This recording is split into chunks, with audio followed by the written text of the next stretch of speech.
बिस्मिल्लाहिर्रहमानिर्रहीम। मेरे पाकिस्तानियों, हमारा मुल्क एक फैसला कुन तारीख के मोड़ पे खड़ा है।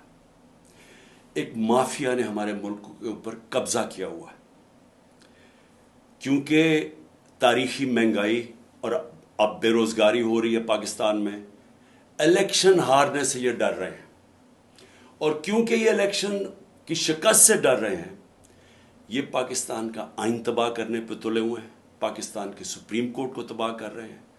हर किस्म की ये चीफ जस्टिस के ऊपर और जजेस के ऊपर हर किस्म की उनके खिलाफ प्रोपेगेंडा कर रहे हैं। मैं चाहता हूं कि हफ्ते को